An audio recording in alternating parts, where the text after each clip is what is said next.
kita masih di acara Sawala Redaksi, ingat pilkada, ingat Kurang Gala. Nah, kita masuk ke sesi tanya jawab ini, Kang Erwin.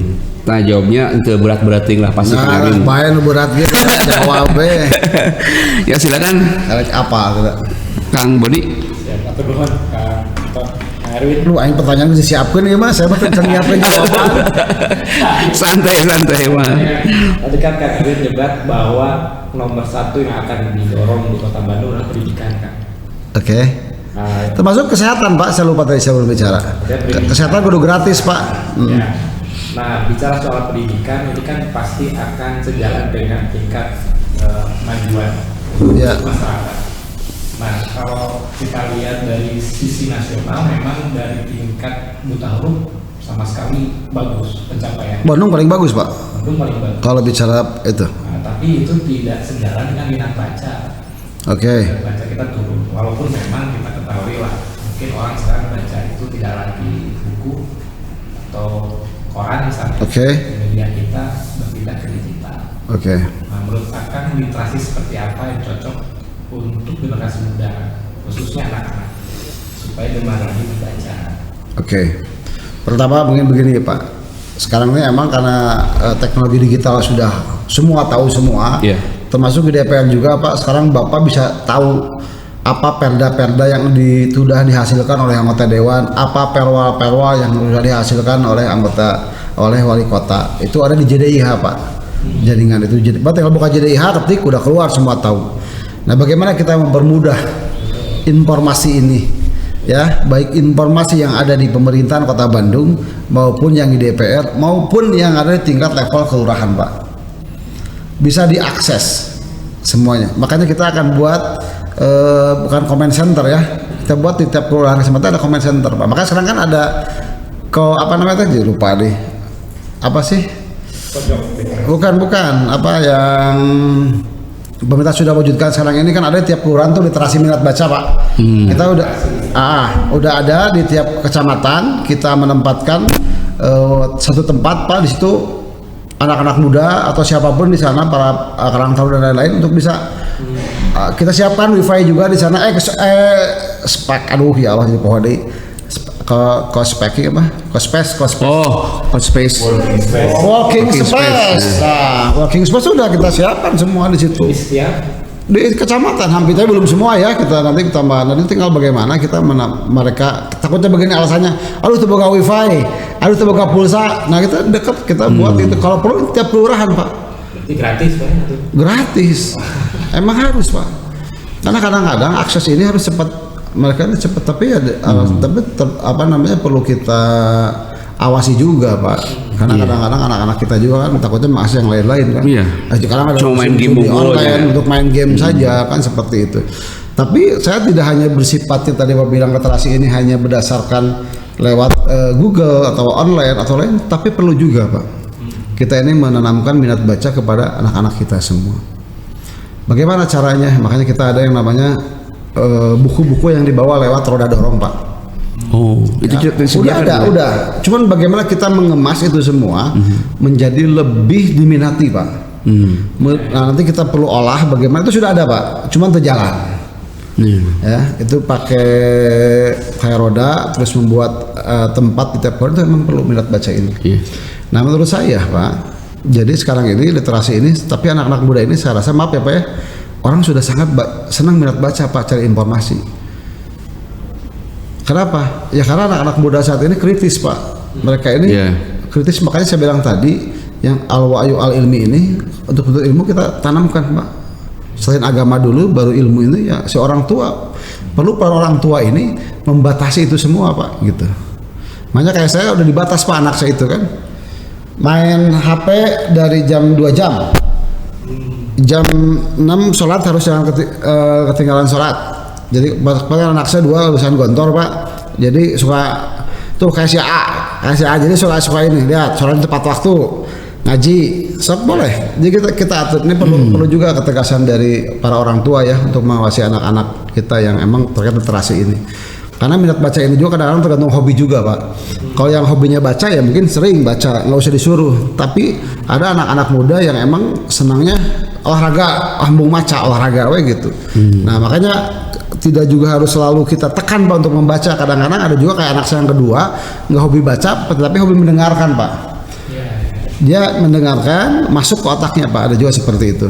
Tapi ya dalam arti posisi apa namanya di sekolah lah yang perlu menurut saya perlu kita tekan kepada guru-guru ini untuk betul-betul punya kesabaran untuk mendidik anak-anak kita ini semua Pak. Itu menurut saya ya, kalau bicara literasi ya.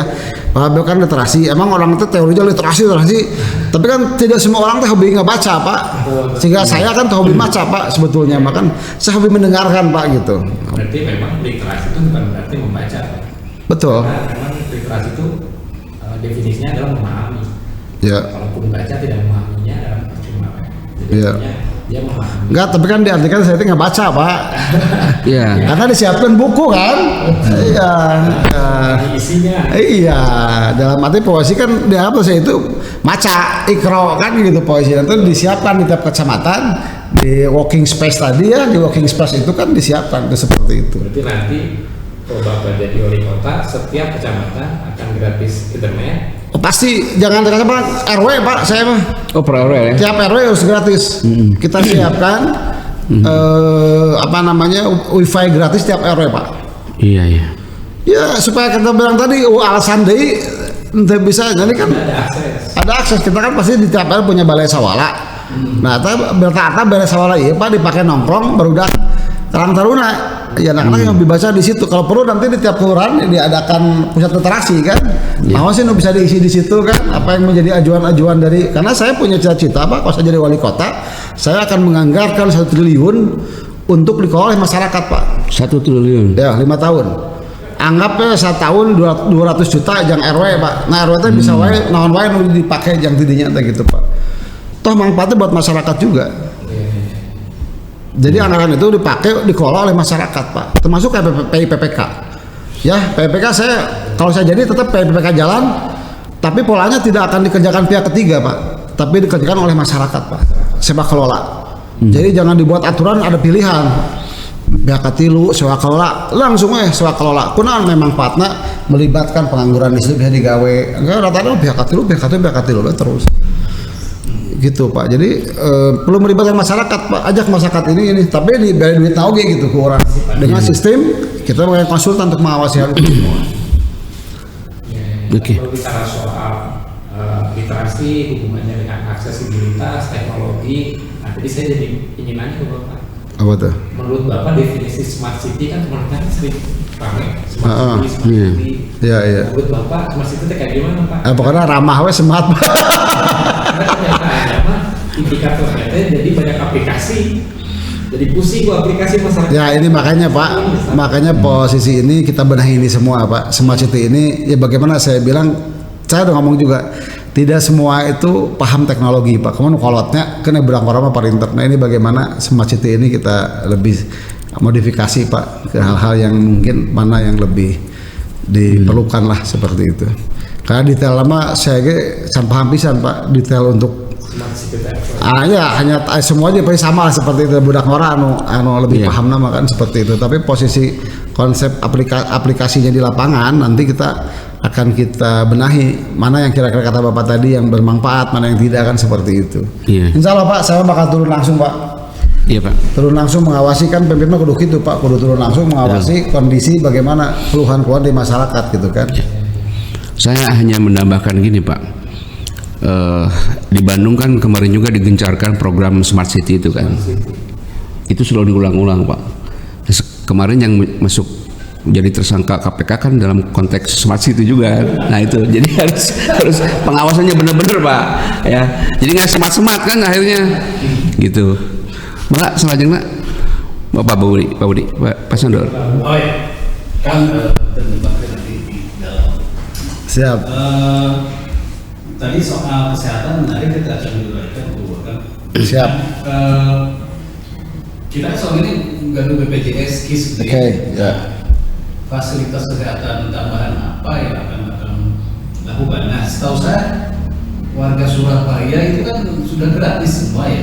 Oke. Nah, kenapa Bandung nggak bisa seperti Surabaya begitu? Jadi yang miskin pun nggak usah bahwa BPJS masuk dan itu di cover oleh APBD kota. Nah, di Bandung kemarin terbiasa itu satu. Nah, yang kedua masalah adalah soal kemacetan, sampah dan sebagainya. Nah, itu kan tidak bisa diselesaikan sendiri oleh wali kota Bandung. Wali kota Bandung harus koordinasi dengan kabupaten, KBP, Cimahi, Sumedang, gitu. Ya.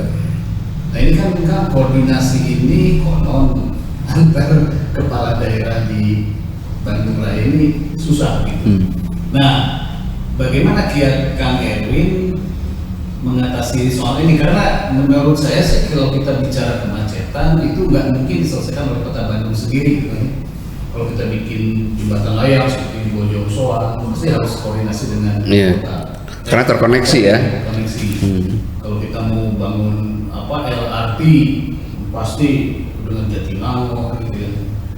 Nah, bagaimana kiat Kang Erwin nanti kalau jadi wali kota bisa berkoordinasi sehingga masalah-masalah Bandung yang sebetulnya juga ditimbulkan oleh masalah-masalah di luar kota Bandung itu bisa selesai.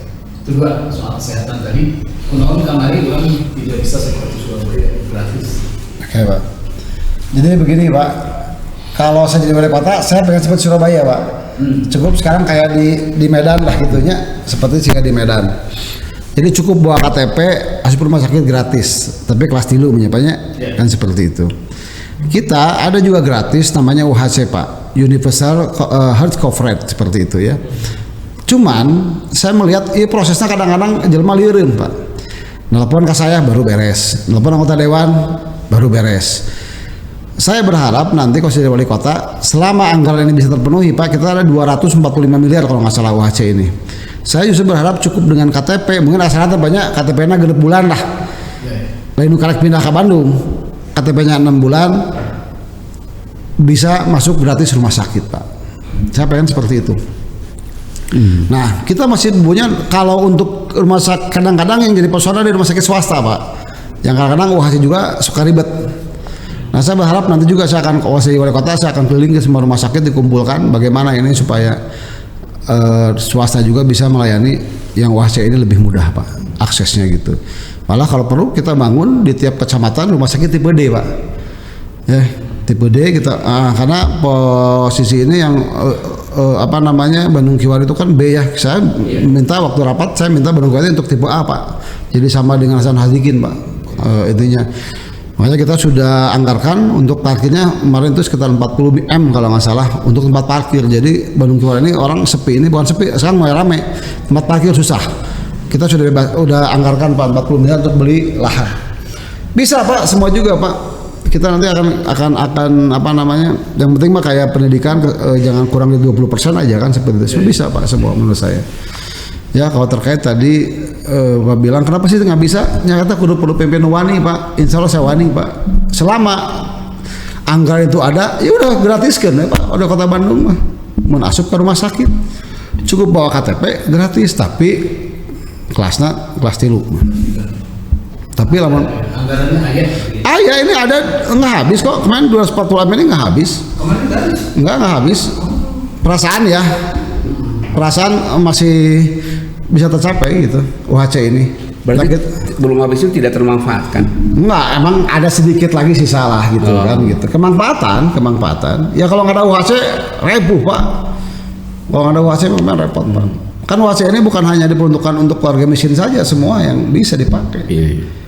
Kan tidak semua orang itu hidup mampu, Pak. Bisa enak beunghar disukan sangsara kan bisa gitu, Pak. Iya. Tidak selalu orang stabil hidupna beunghar, teu bisa we sukan teu boga duit, bisa pakai mobil teu boga duit. Yang mulai BSGU kan bisa we gitu. Iya. Ya, kita kan Mobil tanya ke bensin. nah, gitu kan, bensin akhirnya dijual mobilnya. Nah, terus terkait tadi koordinasi, Pak, apa yang menjadi persoalan di Kota Bandung, betul kata Bapak, makanya dulu Pak Kota Bandung ini mau kerjasama Pak dengan Jepang, Pak. Kalau nggak salah dulu itu sekitar 8 triliun, Pak, kerjasama ini. Mungkin sekarang bisa naik lah, anggap 16 triliun. Coba kita komunikasi lagi dengan provinsi maupun dengan pusat, Pak, tembusan ini semua. Ya termasuk mengumpulkan semua kepala daerah, duduk bareng bersama dengan tujuan ibadah, Pak, memberikan bermanfaatan. Saya rasa bisa, Pak. Tidak ada yang tidak bisa. Iya. Kabupaten Bandung itu sahabat saya, Pak. bupatinya Pak DS mungkin ya seperti itu. Nanti Sumedang Pak Doni juga dari PKB diusungnya Pak, kan seperti itu. Bisa kita bicarakan menurut saya selama untuk kepentingan kemaslahatan umat, saya rasa pasti setuju Pak menurut saya. Apa coba yang menjadi kendala? Bisa menurut saya, nggak ada yang nggak bisa Pak. Paling hanya jadi kendala tuh ngebebasin tanahnya saja menurut saya. Asal ada duit beres Pak masyarakat mah, asal dibayar aratoheun. Aratoheun masyarakat buat tanahnya jadi naik, rata-rata yang dibebaskan itu tanahnya lebih tina harga NJOP Pak. Mau menurut saya mah. Asal aja ganti untung sekarang itu ganti untung baheula mah ganti rugi. Enak mah ganti untung, untung. Tanah kasambet wah bisa ngeuleum imam wah bisa kawin deui di Tah catet tah. Maksudnya lu anu duda apa ya sudah wae. Mangga pesan dok. Oh. Oke, kita memasuki break yang berikutnya. Saya ingin katakan lagi bahwa ingat pilkada, ingat koran gala gitu. Masih di Sawala Redaksi, ingat pilkada, ingat koran gala. Kita masih di sesi tanya jawab. Kita persilakan ke Ibu Rika. Mangga Ibu Rika, mau nanya apa ini? Terima kasih Pak Tom. Perkenalkan saya dengan Rika DPR Indonesia di kantor. Mungkin ada sedikit pertanyaan karena mendadak sekali. Siap Bu. Jadi kalau misalnya saya ini kan sebenarnya di perusahaan big data. Kita tarik percakapan yang ada di media sosial. Jadi netizen apa sih harapan mereka terkait dengan calon wali kota Bandung? Jadi memang ada beberapa permasalahan nih yang cukup banyak dan mungkin mereka juga agak antisipasi dan mungkin kepercayaan juga sangat menurun, apalagi memang ada permasalahan wali kota terakhir itu mungkin bermasalah korupsi. Tadi sudah dijelaskan juga terkait dengan korupsi, pendidikan dan juga kesehatan. Mungkin yang sekarang dibahas itu berkaitan dengan sampah. Karena dalam 1 minggu ini rentangnya cukup banyak percakapan di media sosial dan netizen itu berkaitan dengan sampah. Kedua itu berkaitan dengan kriminalitas. Apa sih mungkin dari Kang Erwin sendiri strategi untuk mungkin mengatasi masalah-masalah berkaitan dengan sampah, karena ini mungkin sampah itu kecil tapi itu tidak pernah selesai gitu dari dulu dengan sekarang. Nah itu harus seperti apa? Kedua juga berkaitan dengan kriminalitas yang sering terjadi di kota Bandung juga gitu saat ini. Nah itu apa sih yang Saya tadi menyimak pertanyaan Ibu 3 sebenarnya. Pertama, bagaimana sih terkait untuk pemimpin ini kan satu itu kan. Kita punya kaidah usul fikih Bu. Tasarruful imam al-riyah manutun bil maslahah. Jadi pemimpin itu semua bapak-bapak ini semua melihat pemimpin itu bagaimana dilihat dari kebijakan yang dibuatnya apakah berdampak ke maslahat atau tidak. Saya cek tadi saya ngomong tadi ada 8 kriteria pemimpin. Itu harus 8 kriteria pemimpin. Ya, ada kriterianya, makanya masyarakat jangan sampai terkena manai politik. Dilihat track recordnya, dilihat pengalamannya, dilihat pola kepemimpinannya, dilihat kemaslahatan tadi saya bilang seperti itu ya. Nah kedua tadi yang Ibu tanyakan terkait sampah. Bagi saya sampah ini simpel Bu. Tadi sudah saya jelaskan bahwa kita ini saat ini baru punya 130 TPS. Sedangkan kita punya 151 kelurahan. Sedangkan TPS itu cuma baru 3. Nah saya akan 2 pendekatan Bu. Satu pendekatan ramah lingkungan yang sudah dijalankan sekarang mungkin ya dari mulai tingkat rumah tangga pemilahan itu ya kampus dan lain-lain. Kedua dengan teknologi ramah lingkungan. Nah teknologi ramah lingkungan kita terapkan di semua TPS menjadi TPS Bu, seperti Banyuwangi. Selain juga menangani sampah lebih cepat, bisa juga menambah pengangguran menjadi tidak menganggur karena bisa bekerja. Ketiga posisinya saya menjamin insya Allah 5 tahun saya jadi wali kota Bandung akan zero waste Bu, bersih bebas sampah insya Allah Bu. Mudah-mudahan bisa seperti itu. Iya. Jadi itu Bu ya. Sebenarnya ada juga ajuan untuk pengelolaan dengan sistem dibakar Bu ya. Cuman kan itu harus ada persetujuan dari Kementerian DLHK kan seperti itu. Tapi saya rasa dengan TPST itu selesai Bu. Cuma baru 3 ini, cuma baru 3 yang ada ini. bisa dikelola residu, jadi batu bata, semua itu bisa Bu. Ya kayak di Banyuwangi itu kita adopsi bisa menurut saya kota Bandung ini. Kedua tadi kriminalitas, saya dulu sudah mengatakan ada ngomong Bandung disebut Gotham City kan. Iya, Gotham Sudah City. kita survei ternyata pelaku ini adalah orang yang putus sekolah Bu. Makanya tadi saya bilang bagaimana merubah ini karena pelakunya rata-rata pemuda ya yang putus sekolah. Tadi makanya saya akan menerapkan 5 kesadaran tadi. 1 al-wa'yu ad-dini, kesadaran untuk beragama. 2 al-wa'yu al-ilmi, kesadaran untuk menuntut ilmu. 3 al-wa'yu al-watani, kesadaran untuk cinta tanah air, cinta kota Bandung. 4 al-wa'yu al-ijtimai, untuk bermasyarakat. 5 al-wa'yu ad-dini, untuk berorganisasi Bu. Itu. Jadi ilmu dulu Bu. Makanya tadi saya bilang saya harus mendata kelompok fakir, kelompok miskin. Kita akan ketahuan di miskin ini apakah ada pemuda yang putus sekolah, ketahuan nanti Bu. Kita rubah yang miskin ini yang awalnya mustahik tangan di bawah, kita rubah menjadi mujahid tangan di atas dengan pelatihan dan modal. Insya Allah pasti akan terpantau. Di kelompok miskin ini ada anak kita sekolah, kita wajibkan untuk bersekolah Bu. Jadi sekolah ini wajib. Jangan sampai ada anak, makanya kita harus turun tangan dari wali kota sampai ke camat, sampai ke lurah, sampai ke RW harus memantau di wilayah tersebut apakah yang tidak bersekolah. Kalau anak sudah bersekolah tidak mungkin melakukan anarkis Bu. Kedua, kita kerjasama dengan APH, dengan kepolisian, bagaimana mengamankan ini semua. Ketiga, bagaimana di setiap sudut kota Bandung ini harus ada CCTV Bu. Karena insya Allah kejahatan sekarang ini banyak terbongkar CCTV. Saya kalau jadi wali kota Bandung, semua itu harus ada CCTV. Karena orang akan takut. Jadi kalau kejahatan kapangi, jadi kapangi, benang pakai CCTV seperti itu. Saya di rumah saya kejamret CCTV, kenanya Bu. Gitu Bu. Tetapi kita anak muda ini juga tidak bisa keras juga Bu. Kita perlu ada namanya restoratif justice lah ya. Anak muda mungkin waktu masih emosi kadang-kadang ata'ani minar rahman al-ayu minas syaiton. Pemuda itu kadang-kadang terburu-buru, sedangkan terburu itu adalah setan. Tapi kalau posisinya hati-hati itu yang rahman Allah Subhanahu wa taala. Jadi kita bagaimana mengarahkan para anak muda ini untuk tetap bisa sekolah. Kalau perlu yang sudah sekolah menganggur tadi saya bilang kita berdayakan untuk bisa bekerja atau bisa menjadi seorang entrepreneur, menjadi seorang pengusaha seperti itu. Cukup Bu, apa pertama deh?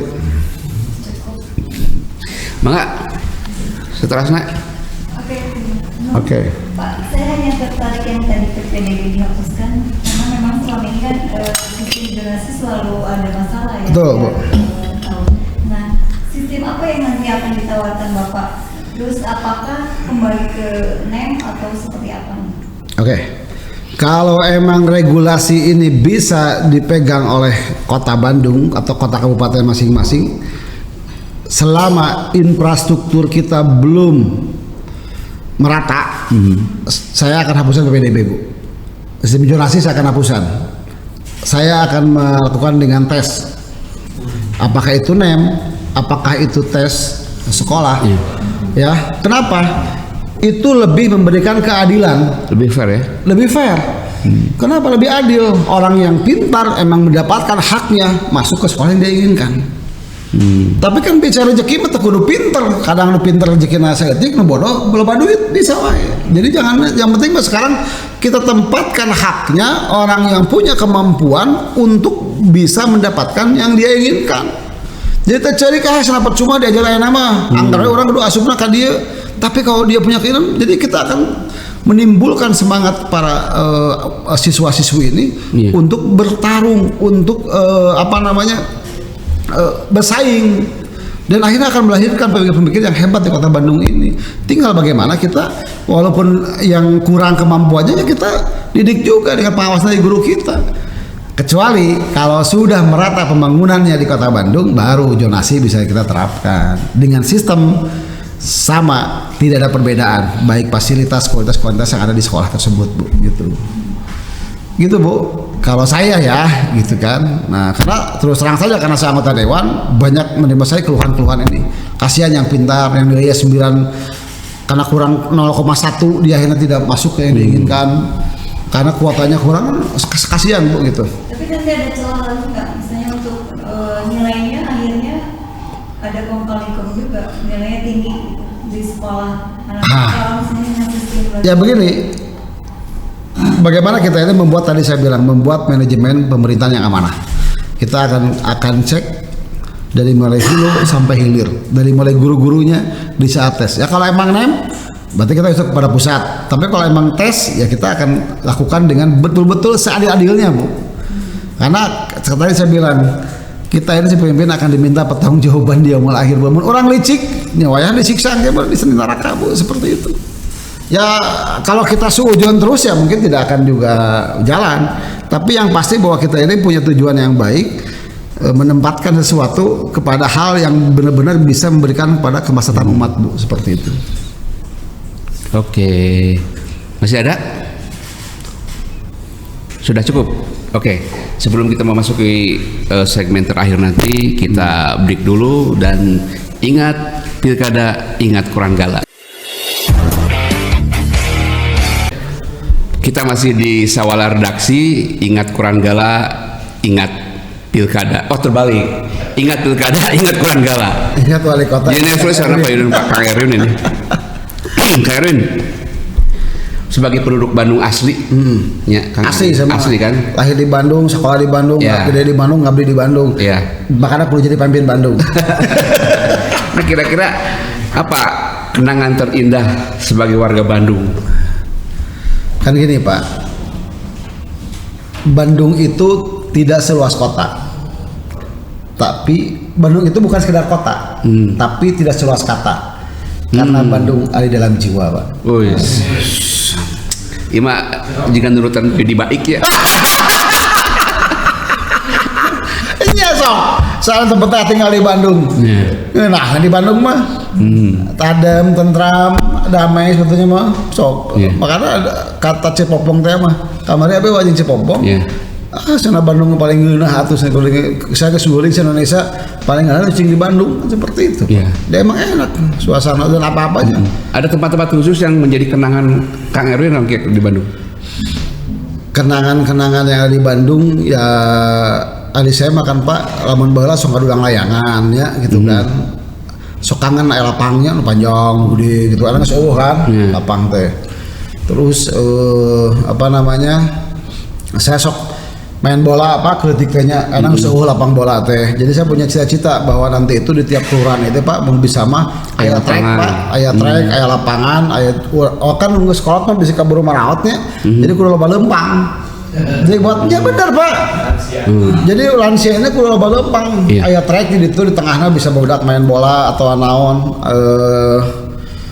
apa namanya sisina trekking buat lempang kolot karena kan kudu kaki rapak atau kagak sibuk kan jauh deket mah kan bisa lempang dirinya. Nah, kita seperti itu kadang-kadang membuat kenangan saya waktu kecil seperti itu. Saya main bola ya abi kan dulu di kecil kapten kesebelasan Paknya bola teh kan gitu.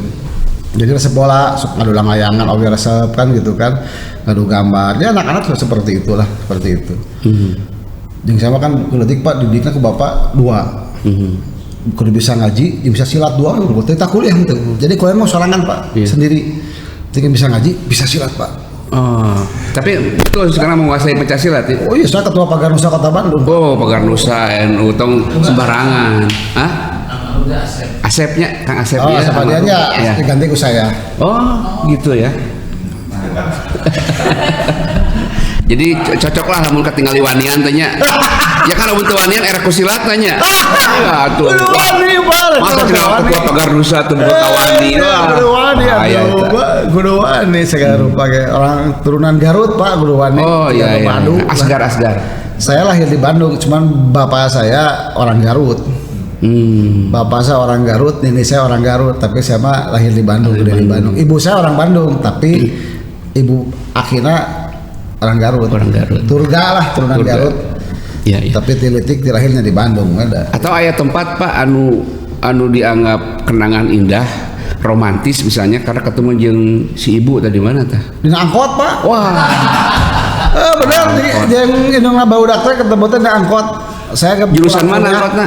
Jurusan anu koneng teh Pekantapaninya. Saya kan kuliah Taman Sari. Pagi didinya mainna ke SMP, saya geus kuliah gitu kan. Oh. Gitu. Kata jadi jaraknya ada tebih kayaknya. Tebih. Ya. Budak saya genep Pak. Mahasiswa naksir budak SMA. Gitu baru. Boleh. Iya. Ini di bawah umurnya SMM-nya.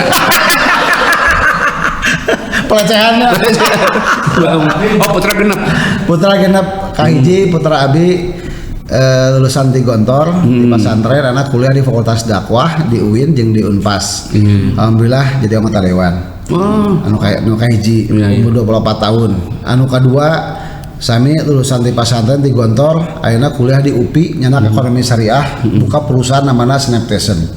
Ibu bapak KBIP, Radio Tauhid, Kager Kalong eta aya photobooth namanya Snapcation tadi putra abdi nu kadua. Umurna 22 tahun ayeuna teh. Eta hiji pengusaha main nama Pak. Anu katilu budak abdi kana AWPN tadi kagontorkeun di Pondok Pesantren Qurani di Profesor Kyai Haji Iskandar Mirja dosen abdi. Anu kaopat di SDA Salam. Wah, Salam Sagantung. Ya, Sagantung. Anu kalima di SDA Salam, Pak. Anu kagenep 1 tahun, anu ka-7 dalam proses pembuatan. Proses pembuatan tapi dalam satu bibit.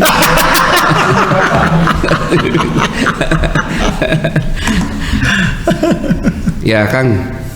Setelah tadi kita berbincang banyak, ya. Kita pengen dengar closing statement di. Atau boleh satu lagi saya. Oh, mangga. Mungkin saya telat ya, tapi saya ingin tahu imajinasi Kang Erwin soal Bandung Katayu teh kudu kumaha, rakyatnya kumaha, gitu kan. Jadi itu di dalam bayangan Kang Erwin sebagai pikuin Bandung yang merasakan Bandung dari dulu, tak Katayu teh kudu kumaha Bandung teh. Sebelum closing statement. Yang pasti bagi saya adalah Bandung teh kudu menjadi kota yang bermartabat, Pak. Bandung harus menjadi kota yang kuat. Yang ketiganya warganya harus bahagia, Pak. Gitu. Kenapa? Karena tugas pemimpin adalah memberikan kemaslahatan umat, Pak. Politik tertinggi adalah kemanusiaan. Jadi kita bagaimana memanusiakan manusia, Pak. Seperti itu. Jadi saya membayangkan bagaimana kota Bandung ini menjadi indah, jadi kota gemang, termasuk mungkin taman-taman ya kita revitalisasi, Pak. Semua kita bagus. Jadi taman ini sebagai tempat untuk berkumpulnya warga, Pak. Ya, tempat diskusinya warga kudu bersih banget tadi. Alun-alun, WC-na kudu alus, makanya ditempatkeun lah ahli naon teh OB anu ngujang meresan WC-nya. WC-na kan dikontrol, pasti bersih, Pak. Kalau dikelola dengan profesional. Makanya saya mau merubah, Pak. Saya sudah ngecek, Pak. Perumda Pasar kenapa rugi, Pak? Saya ngecek di Gede Bage terugi kumaha tuh da loba anu ka kantong ti los-los oge teh kabeh asup ka pemerintah. Yang ka imah teh. Loba anu jang ka imah. Ya hampura aya nya mun anu kasinggungnya gitu kan. Dan saya mah ngecek saya ngobrol jeung ketua paguyuban Gede Bage, Pak. Jadi banyak anu jeung imah saya sebagai tempat tinggalnya kumaha terugi Perumda Kota Bandung ieu. Makanya saya berpikir, Pak, saya akan membuat perumda di Kota Bandung menjadi bisnis style. Menjadi profesional bisnis, Pak, dikelola seperti perusahaan, Pak, seperti itu, Pak. Insya Allah, Pak, buktikan omongan saya, Pak, keluarga Bandung pilih. Makanya saya bilang tadi tasarruful imam al-royah manutun bil maslahah. Pilih pemimpin mah ditinggali kebijakan-kebijakannya apakah berdampak ke maslahat atau tidak. Tanya aja kalau jika kumaha gitu. Jeung ulah kada yang milih pemimpin teh bertanggung jawabnya bisa gagal pemimpin disiksa di neraka karena ada duit 100.000 pilih ulah untuk mencari yakin istiqoroh heula kan gitu warga Bandung 100.000 ulah ya Pak ya. Kamu 150 Kang ada yang ketinggalan satu nih jadi keingetan. Sejauh mana komunikasi dengan partai politik yang lain? Ya alhamdulillah kalau komunikasi dengan Farhan dengan Nasdem sudah komunikasi. Dengan PKS sudah komunikasi, dengan PDIP sudah komunikasi, dengan Gerindra kemarin dengan Pak Dhani katanya calon Gerindra itu Pak Dhani sudah komunikasi. Terlepas itu semua saya komunikasi saja. Toh keputusannya kan di DPP, Pak. Iya. Di DPP ya kita sekarang hanya sebatas komunikasi. Mungkin mereka menyampaikan ke DPP. Komunikasi ini saya juga menyampaikan sama ya terlepas nanti keputusan seperti apa. Saya juga tidak tahu doakannya ke wali kota Bandung supaya Abdi bisa maju jadi wali kota. Insya Allah doa Allah jadi gitu aja gitu kan seperti itu. Iya. Doakan ya, Kang. Iya. Persatu nggak doakan ya? Ikhlas. Mana ikhlas? Saya langsung ya. Sumatera. Bi barokati bukan Al-Fatihah. Al-Fatihah. Asal wani kan? Wani. Jadi saya pemimpin teh cukup soleh. Wani. tapi kudu wani. Kan tadi geus aya 8 syarat pamimpin teh disebutkeun. Insyaallah saya mudah-mudahan asup dirinya lain percaya deui lainnya dalam arti aya 8 syarat. Tadi Pak masih emot kan itu? Fatonah, Sidik, tablik, sidik, amanah, tawasud itidal, tasamuh, tawajun, ya berani menegakkan amar ma'ruf nahi mungkar. Itu 8 syarat dari pamimpin. nah eta berat Mang Yudi. Mangga Kang, closing statement Kang. Ya, terima kasih. Ditunjukkan Kang itu Kang. Nah, Ya, warga Bandung yang Kang Erwin cintai, Kang Erwin hanya bisa mendoakan mudah-mudahan warga Bandung di tahun 2024 sampai ke depannya menjadi warga yang semuanya bahagia, loba duitna, hirupna berkecukupan. Itu saja mungkin dari Kang Erwin. Terima kasih buat para direksi Gala Media. Dan tadi sudah dibahas. Koran ya. Gala, Kang. Koran Gala Media itu berarti salahnya. kayak diedit. Oh, sekarang Koran Gala. Mudah-mudahan Kang Erwin doakan Gala Koran Gala ge cing maju, cing pesat. Amin, amin. Cing payu. Amin. Pokoknya mah sukses lahnya Amin. semua. Amin. Karena mudah-mudahan doa Kang Erwin dikabulkan ke Allahnya. Amin. Dan sekali lagi warga Bandung cing sarehat, cuman hiji jaga salatna. Ya, jaga salat karena anu rajin salat insya Allah bakal sukses dunia jeung akhirat. Ya, amin. Terima kasih Kang Erwin. Sekali lagi ini kami atas nama teman-teman di Koran Gala mengucapkan hatur nuhun atas kehadiran Kang Erwin dan sudah memberikan pencerahan lah pada kami dan juga tentu nanti pada warga Bandung. Dan kita juga berdoa semoga seperti yang dikatakan oleh Kang Erwin, Ya. Kang Erwin bisa mencapai ikhtiar yang sedang diupayakannya. Iya, takdir begitu. mu'alak. Takdir mu'alak ya. Takdir. Mudah-mudahan mendapatkan takdir mu'alak. Iya, enggak ini namanya mengejar takdir mu'alak, Ya. takdir yang diusahakan. Ya. Ini kan usaha kan ikhtiar. Ya, betul. Lamun ieu cicing itu kudu ikhtiar. Pasang billboard ikhtiar kan gitu. Terima kasih sekali lagi dan ingin saya katakan jangan lupa kalau ingat pilkada ingat Koran Gala.